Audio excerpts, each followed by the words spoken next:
So good day everyone, my name is Jeric Peter Avila from BEE 212. So yung video na to is a reaction video for the webinar na nangyari last week. The most important lesson that I learned from that webinar. So ang unang pumapasok sa isip ko is yung how we'll interact o paano tayo makipag-interaction sa mga matanda. So ang naisip ko doon is kailangan maging mas patient tayo pag kumakausap or nag-aalaga tayo ng isang matanda or yung lola at lola natin. Tsaka mag-give din tayo ng so much love kasi maikli na lang yung oras na nandito sila sa mundo. So kailangan nagbibigay tayo ng extra effort or sulitin na natin na pag nakasama sila kasi hindi naman habang buhay na makakasama natin sila. So habang nandito sila, kailangan ibigay natin lahat. So, ayun yung important lesson na natutunan ko sa webinar. So, next naman is cite 2 surprising facts that I learned from the webinar. So, yung unang isa-cite ko is yung lost, last, and late. Minsan kasi feeling natin na lost na tayo sa buhay or late na tayo sa mga pangarap natin or last choice lagi tayo sa buhay or sa mga mahal natin sa buhay. So, which is mali yun. Kaya lagi natin tatandaan na meron pang isang L na mahalaga, which is yung love. Tapos yung next site ko naman is yung isa sa mga mahalaga sa 4 pillar of meaning, which is yung purpose.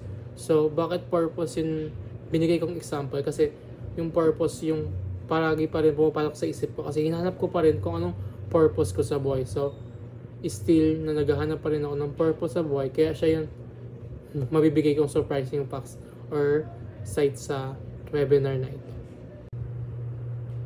So yung next naman is describe and explain 3 values that drive from the webinar.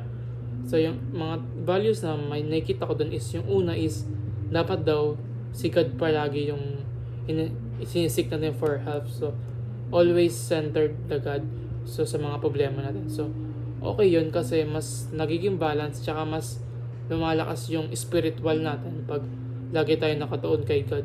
May problema man o wala. Tapos yung next values naman is build yourself. Kasi nga, di ba?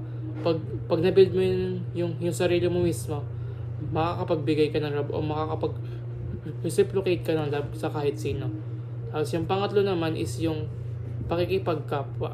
So, nasabi ko yung pakikipagkapwa kahit hindi siya na-mention dun sa webinar mismo, pero ang pinakakulo kasi doon is yung pagmamahal daw sa elders. So, ang values na yun is pakikipagkapwa din.